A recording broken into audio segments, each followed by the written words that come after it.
예수님께서 죽음에서 부활하시고 무덤에서 나오신 지가 약 2000년 가까운 세월이 흘렀지만 여전히 죽은 자의 부활을 믿지 않는 자들이 있습니다.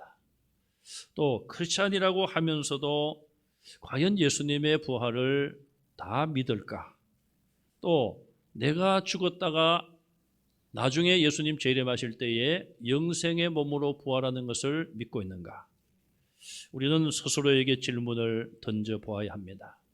여러분들이 가끔씩 사랑하는 가족이나 친척, 친지, 성도들의 장례를 참석하시면서 요즘은 대부분 화장을 많이 합니다. 화장을 하고 그 마지막 유골을 가루로 만들어서 정말 한 줌의 가루로 바뀐 또 그것을 낙골 땅이나 낙골묘에 안치를 하고 그런 모습을 여러분들이 지켜보시면서 과연 예수님 재림할 때에 저기에서부터 무슨 부활이 있을까? 옛날에는 매장을 할 때는 성경에 흙에서 왔으니 흙으로 돌아가라. 그러니 흙으로 들어갔으니 조금은 믿을 만한데 이제는 아예 한 줌 가루로 바뀌었는데 어떻게 부활을 할 수 있을까? 또 어떤 사고로 인하여서 시신을 찾지 못한 경우에 그런 경우는 또 어떻게 될까? 인간의 이 이성은 여러 가지로 작동을 하면서 이 부활에 대한 이 신앙을 자꾸만 의심하게 만들고 그런 경우들이 많이 있습니다. 지금 세계 인구는 약 77억 정도가 되었다고 합니다. 그런데 그중에 개신교와 카톨릭 인구가 약 24억, 이슬람교가 17억, 힌두교가 11억, 불교가 약 5억, 토착 종교도 약 4억, 유태교는 1,400만 명, 종교를 가지지 않은 사람들도 약 12억 명 정도가 된다고 합니다. 자, 이 많은 사람들 가운데 죽음 이후의 부활을 가르치는 종교는 성경적으로 가르치는 종교는 24억 정도, 성경과는 좀 다르게 잘못된 부활을 가르치는 종교는 약 17억. 그 외에는 대부분 죽은 자의 부활을 믿지 않습니다. 세계 인구의 절반이 조금 넘는 인구가 믿고 있는 종교에서는 부활을 가르치지만 약 40에서 45% 정도의 종교에서는 부활을 가르치지 않습니다. 자, 우리는 그러므로 이 부활에 대한 확실한 우리의 어떤 마음의 정리 또 견고한 믿음으로 무장하지 아니하면 이 부활에 대한 신앙이 언제 도전을 받고 무너질지 모르는 것입니다. 다시 한번 우리는 부활주의를 맞이하여 이 부활에 대한 확실한 또 하나님의 말씀을 함께 묵상하고 또 확신을 여러분들이 가지실 뿐 아니라 죽은 자의 부활과 그냥 부활이 아니라 영생을 위한 부활 또 천국에서 영원히 사는 이 부활 이것을 우리가 다시 한번 신뢰함으로 참 우리의 삶이 소망찬 그런 삶이 되시기를 간절히 바랍니다. 예수님의 부활을 어떻게 증명할 수가 있을까요? 저와 여러분들이 예수님 당시에 살았고 예수님의 십자가의 죽음을 목격하고 또 무덤에 들어가시는 것을 장사 지내는 것을 목격하고 부활하신 모습을 몇 차례 보고 목격했다면 그것이 곧 부활에 대한 증거가 되겠죠. 그러나 우리는 다른 시대에 살고 있는 우리가 어떻게 하면 예수님이 부활하신 것을 증명해 보일 수 있고 또 이것을 증거할 수 있으며 우리 스스로가 확신할 수가 있을까요? 첫째는 하나님께서 정하신 원리를 생각하면은 부활을 믿을 수밖에 없습니다. 고린도전서 15장 13절에 만일 죽은 자의 부활이 없으면 그리스도께서 다시 살아나시지 못했으리라. 그렇게 바울은 기록을 하고 있습니다. 자, 이 말을 거꾸로 하면 죽은 자의 부활이 있기 때문에 죽은 자는 부활한다는 원리가 있기 때문에 그 원리에 따라서 예수님도 부활하셨다는 거예요. 아담과 하와가 하나님 말씀을 거역하고 타락함으로써 인간에게서 죽음이 도래하고 말았습니다. 그런데 하나님께서는 인간을 창조하시고 그들이 죄를 지었다고 해서 죽는 것으로 모든 것을 끝내시지 않았습니다. 그렇게 하시려고 인간을 창조하신 것이 아니었습니다. 인간이 범죄하여 죽음이 오게 되자 하나님께서는 죽은 자의 부활이라는 그런 원리와 법칙을 세우시고 죽은 자로 하여금 부활케 하신 거예요. 그런 법칙과 원리가 있기 때문에 예수님께서 죽으셨지만 다시 부활하신 것입니다. 고린도전서 15장 13절 그 말씀은 하나님께서 죽은 자의 부활이라는 어떤 원칙과 어떤 약속을 하시지 않았다면 예수님이라 할지라도 부활하시지 못했다는 말씀이에요. 하나님께서는 오늘도 모든 이 자연의 세계를 하나님의 법칙을 따라 운행하고 계십니다. 여러분 우주의 세계를 보시면은 1점 착오 없이 오늘도 정확하게 우주의 모든 별들이 질서를 유지하며 운행되고 있습니다. 우리는 과학적으로 지구의 자전, 공전 뭐 그런 이야기를 하고 그런 것을 과학을 통하여 배울 수 있지만 그러나 그 모든 것들은 하나님이 만들어 놓으신 법칙 중에 일부를 과학자들이 발견하는 데 불과한 거예요. 그러므로 우리 하나님께서는 모든 자연의 운행도 하나님이 세우신 질서와 법칙과 원리를 따라 운행하고 계시는 것처럼 우리가 다 죽지만은 그러나 죽음 이후에 죽은 자는 모두 부활한다는 법칙을 하나님은 세워놓으셨습니다. 그것은 바로 성경이 증거하고 있고 성경에 기록이 되어 있어요. 어느 누가 주장하는 말이 아니라 하나님의 말씀인 성경이 우리에게 증거하고 있습니다. 예수님도 하나님이 세워놓으신 죽은 자의 부활이라는 다시 살아난다는 그 원리와 법칙을 따라 부활하신 것입니다. 두 번째, 많은 증인들이 부활하신 예수님을 직접 보았기 때문에 예수님은 부활을 하셨습니다. 법정에서 어떤 사건에 대하여 시비를 가릴 때에 가장 중요한 것 중에 한 가지가 증인 혹은 증거물 아니겠습니까? 그래서 요즘도 여러분들이 뉴스를 통해서 보시면은 10여 년 전에 누가 와서 뭘 먹었다, 옷을 뭘 입었고 구두는 뭘 신었다, 내가 보았다. 그렇게 증인들을 인터뷰하고 내세우는 그런 일도 있어요.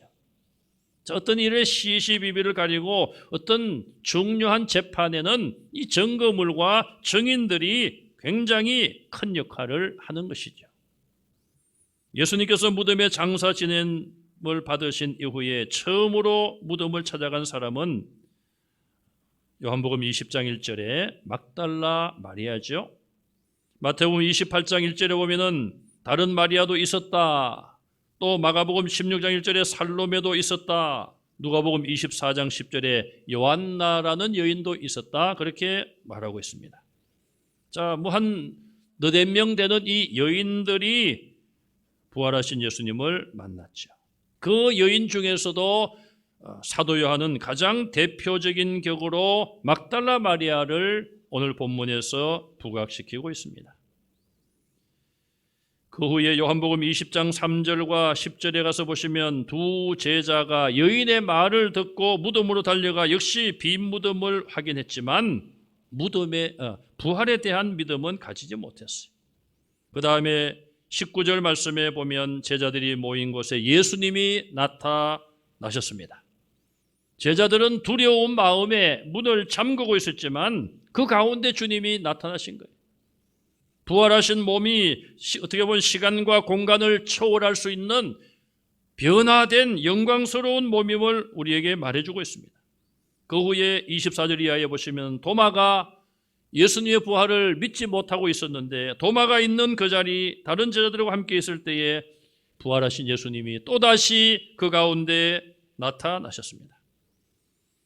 그 외에도 복음서에 보면은 여러 차례 부활하신 예수님은 제자들에게 나타나셨고, 사도행전 1장 6절에 보시면은 성천하시기 직전에도 제자들과 함께 계셨습니다.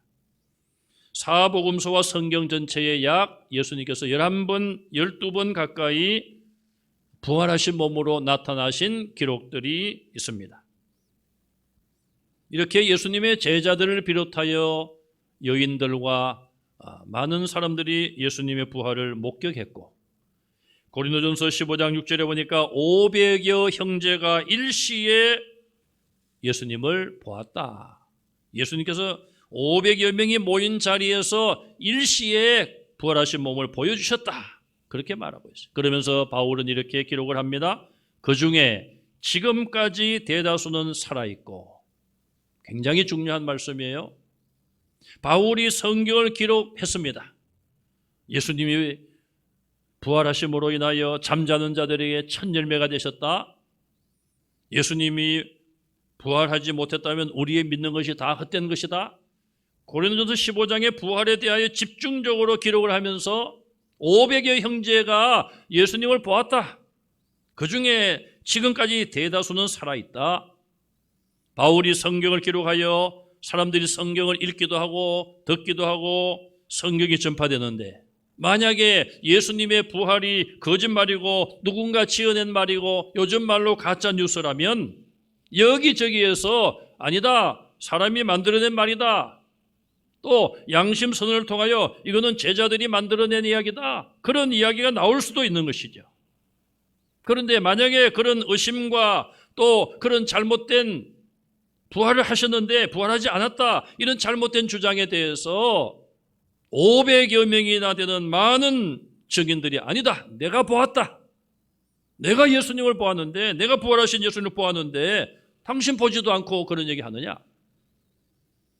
그래서 지금까지 대다수는 살아있고, 살아있는 증인들 아닙니까? 그들의 눈으로 똑똑히 보았는데 보지 못한 자들이 왜 그것을 거짓말이라고 또 부활은 없다고 그렇게 말할 수 있겠습니까? 본 증인들이 있다고 말이에요. 세 번째로, 사탄의 거짓된 책동을 볼 때에 예수님의 부활은 사실입니다. 예수님이 부활하시고 무덤이 비었다는 경비병들의 보고를 받은 대제사장들과 장로들은 비상이 걸렸습니다. 야, 이거 어떻게 하면 좋을까? 그래서 돈을 주고 군인들을 매수합니다. 돈을 주면서 우리가 시키는 대로 이야기해라. 너희들이 피곤해서 무덤을 지키다가 잠을 자고 있었는데 예수의 제자들이 와서 예수의 시체를 훔쳐갔다고 이야기해라. 거짓말을 만들어서 그들로 하여금 퍼뜨리게 한 것이죠. 아, 예수의 제자들이 시체를 훔쳐갔다, 그리고는 예수가 부활했다고 거짓말하고 있다. 이런 사탄의 역사인 것이죠. 예수님이 부활하심으로 인하여서 두 군데서 비상이 걸렸습니다. 하나는 사탄 마귀예요. 그들은 예수님이 십자가에 못 박혀 돌아가시게 되자 아주 승리의 노래를 부르며 승리의 파티를 열었을 것입니다. 그런데 그것도 잠깐, 3일째 되는 새벽부터 예수가 부활했다는 소식이 퍼지기 시작한 것이죠.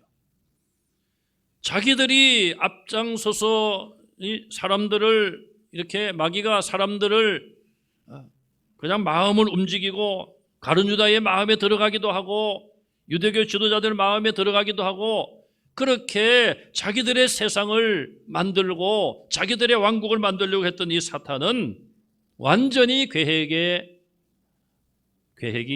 잘못된 것이죠. 계획을 이룰 수가 없게 되었습니다. 이제 예수께서 부활했다면 나중에 재림할 때에 자기들도 영원한 멸망의 자리, 지옥에 다 던지고 자기들의 시대가 끝나는 것을 그들은 모를 리가 없는 것이죠. 그래서 비상이 걸린 거예요.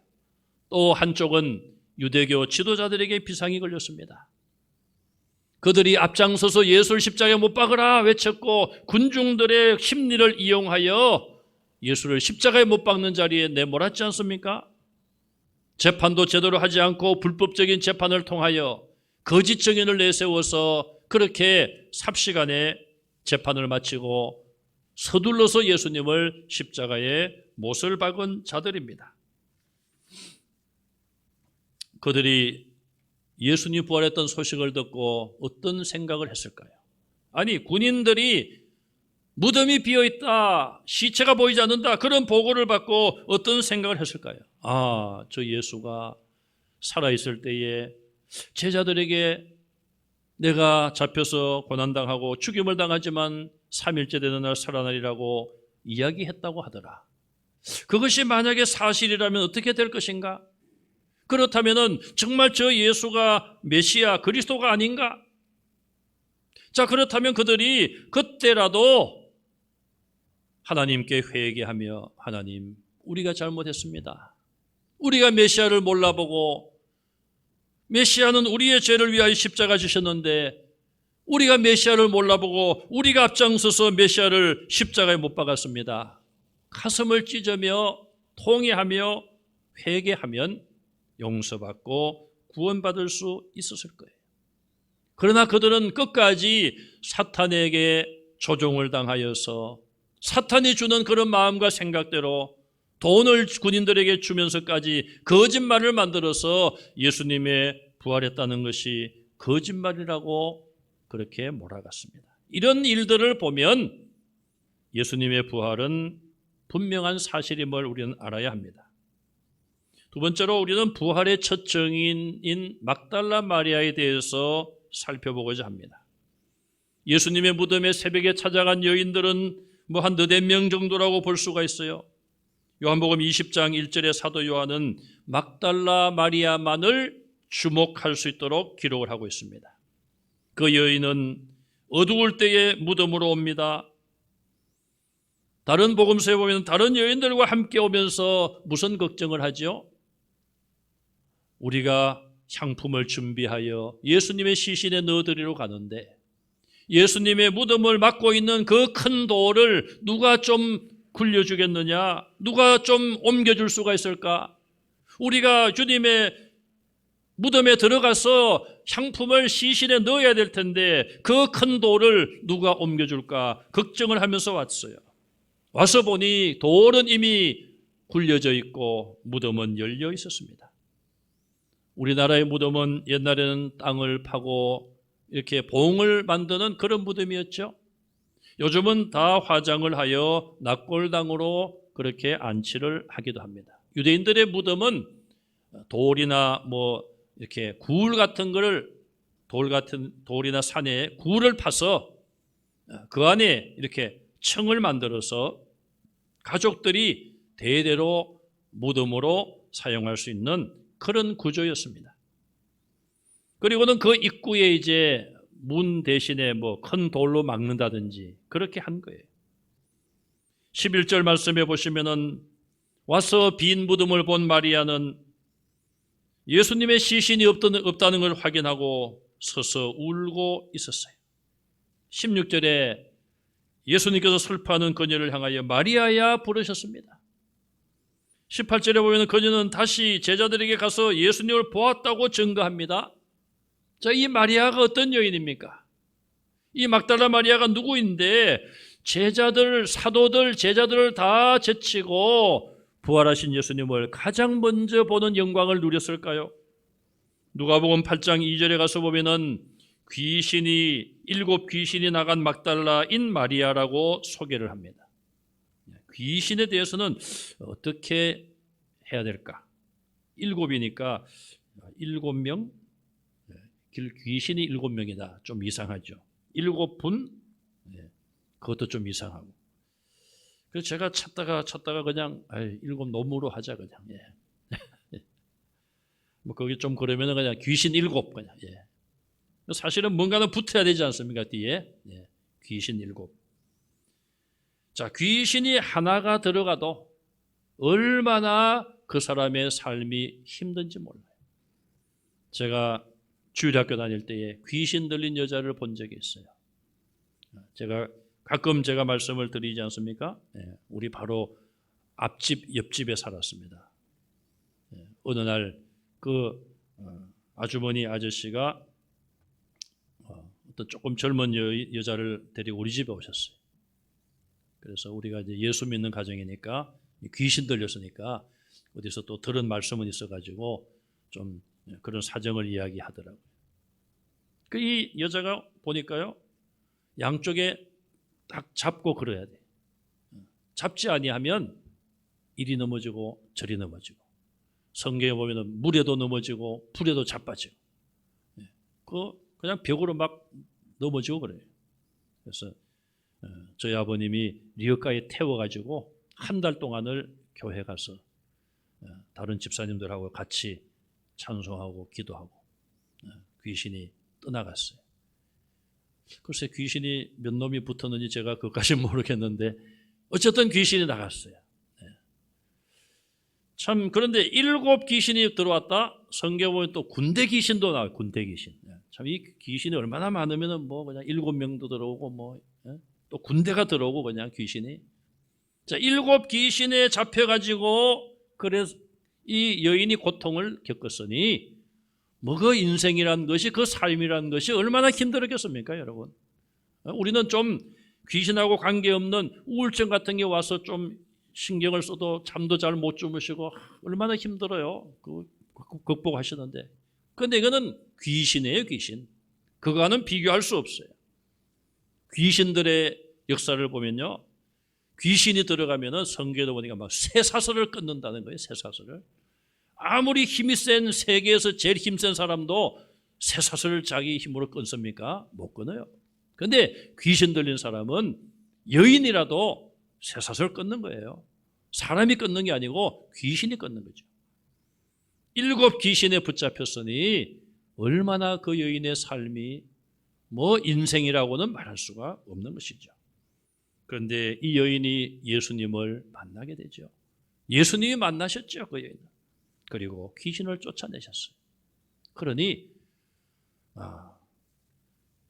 마가복음 14장 3절에 보시면요, 막달라 마리아는 앞으로 예수님이 지실 십자가를 생각하며 옥합에 담긴 그 향유를, 옥합을 깨뜨려서 주님의 머리에 부어드렸어요. 그리고 자기의 소유로 다른 또 은혜를 입은 요한나와 수산나, 다른 여러 여자들, 예수님께 이 모양 저 모양으로 은혜를 입은, 구원을 얻은 그 여인들이 자기들의 소유로 예수님과 제자들을 섬겼어요. 지금으로 말하면은 선교를 위해서 헌신한 것이죠. 우리 나라도 보면은 초창기에 선교사님들을 위해서 헌신한 가정들이 많습니다. 그분들에게 거처를 마련해주고, 그리고 그분들에게 식사를 마련해드리고, 그런 가정들이 옛날에는 많이 있었습니다. 바로 그런 일들을 이 막달라 마리아와 다른 여인들 몇 사람이 한 거예요. 요한복음 19장 25절에 가서 보면 십자가를 지신 예수님 곁에 이 여인들이 끝까지 떠나지 않고 그 자리를 지켰어요. 거기에도 막달라 마리아는 어김없이 있었습니다. 누가복음 23장 55절 이하에 보면 예수님이 무덤에 들어가신 이후에 막달라 마리아와 여인들은 예수님의 시신에 사용할 향품과 향유를 준비하고 있었다고 말씀하고 있어요. 예수님이 돌아가신 이후에라도 그 주님을 향한 사랑의 마음을 조금이나마 표현하고자 정말 애절한 마음으로 향품과 향유를 준비하여 무덤을 찾아간 것이죠. 그런데 그 여인들의 간곡한 그 마음 이룰 수가 없게 되었습니다. 돌이 옮겨져 있었고 무덤은 비어 있었던 것이죠. 놀라서 베드로와 요한에게 달려가 그 사실을 알렸습니다. 두 제자가 달려와서 보고 확인했지만 예수님이 그럼 어디 계실까 찾는 것이 아니라 자기들의 집으로 돌아갔어요. 그러나 막달라 마리아는 계속 빈 무덤 앞에 서서 울고, 막달라 마리아 자신도 무덤을 들여다보며 주님이 계시지 않는다는 것을 알게 됩니다. 그때 그는 두 천사를 보게 됐죠. 마가복음 16장 6절에 의하면 천사로부터 예수께서 살아나셨다는 말씀을 듣게 됩니다. 또 오늘 새벽에도 제가 이와 관계된 말씀을 제가 드렸어요. 오늘 본문 14절 이하에 드디어 막달라 마리아가 부활하신 예수님을 그 누구보다도 가장 먼저 만났습니다. 예수님은 그렇게 울면서 슬퍼하던 막달라 마리아 곁에 계셨어요. 14절에 보시면 이 말을 하고 뒤로 돌이켜 예수께서 서 계신 것을 보았으나 예수님이신 줄을 몰랐어요. 자, 울다가 뭔가 좀 느낌이 있어서 뒤를 돌아봤더니 예수님이 거기 서 계신 거예요. 그런데 예수님이신 줄은 깨닫지 못했죠. 예수님이 거기 서 계신 것은 사실이지만 이 막달라 마리아의 눈이 아직 밝혀지지 않아서 예수님인 줄을 모른 것이죠. 여러분, 힘들고 어렵고 지친 일들을 만나고 계십니까? 주님은, 부활하신 주님은 내가 세상 끝날까지 항상 너희와 함께 하리라고 약속하신 그 주님은 오늘 고난의 현장에 슬피 울며 서 있는 그 현장에 여러분 곁에 서 계심을 믿으시기 바랍니다. 우리에게 믿음의 눈이 열려질 때에 그 주님을 만나고 볼 수가 있을 것입니다. 사도 바울은 주께서 내 곁에 서 계신다, 그렇게 그는 고백을 했습니다. 다메섹 언덕에서 나타나신 예수님은 그 이후에 사울이 바울로 변화되고 회개하여 새 사람 되었을 때에 수많은 고난을 겪고 죽음의 많은 고비를 넘어 결국은 순교했지만 그 순간순간마다 부활하신 주님은 사도 바울 곁에 서 계셨습니다.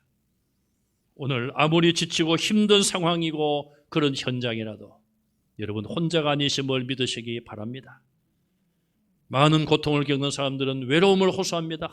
나는 친구가 없습니다. 이 어려움을 누구에게 말할 사람도 없습니다. 그렇게 고민하고 그렇게 외로움을 느끼다가 막다른 선택을 하기도 하고 인생을 포기하며 불행 중에 살아가고 있는 사람들도 많이 있습니다. 그러나 우리는 예수님의 부활을 믿을 뿐 아니라 부활하신 주님이 항상 내 곁에 계심을 믿으시기 바랍니다. 마지막으로 부활하신 예수님은 제자들에게 오셔서 평강을 주십니다. 19절 말씀에 너희에게 평강이 있을지어다, 26절에 또다시 너희에게 평강이 있을지어다, 그리고 22절에 성령을 받아라. 예루살렘을 떠나지 말고 아버지 약속하신 것을 기다리라. 그 말씀과 같은 내용이죠. 세 번째, 누구의 죄든지 사하면 사해질 것이요 그대로 두면 그대로 있을 것이라. 자, 이 말씀을 보면 우리가 참 거듭나고 성령의 충만함을 받는 삶을 산다면 우리에게 다른 사람의 잘못에 대해서 사해줄 수 있는 그런 권한이 있는 거예요. 그것은 물론 나에게 잘못한 것을 용서한다는 말이겠죠. 여러분에게 실수하고 또 잘못한 그런 사람들에 대해서 이 말씀을 23절 말씀을 우리가 보면서 널리 용서해 주시기를 바랍니다. 그대로 두면 그대로 있다고 말하고 있어요. 그러니 우리가 용서하는 것이 얼마나 중요합니까? 주님은 부활하신 몸으로 벌벌 떨며 두려워하던 문을 잠그고 있던 제자들에게 오셔서 너희가 평안할지어다, 평강을 주셨어요. 성령을 받으라. 이 말씀대로 오순절날 그들은 성령을 받고 완전히 새 사람이 되었습니다. 두려워하지 않는 사람, 담대하게 십자가의 죽음과 부활을 전하는 사람으로 바뀌어졌습니다. 다른 사람의 죄를 용서해라. 예수님이 그렇게 십자가에서 죽으셨듯이 대부분의 제자들도 복음을 전하다가 자기들을 십자가에 못 박는 자들, 자기들을 순교의 피를 흘리게 하는 그런 자들을 용서하며 죽어갔습니다. 오늘 다시 한번 우리가 부활주일을 맞이하면서 예수님의 십자가의 죽으심과 부활을 확실히 믿고 감사하시고 부활의 주님이 나와 늘 함께 계심을 확신하시고 그 주님과 함께 세상 끝날까지 동행하는 성도들이 다 되시기를 주님의 이름으로 축원합니다.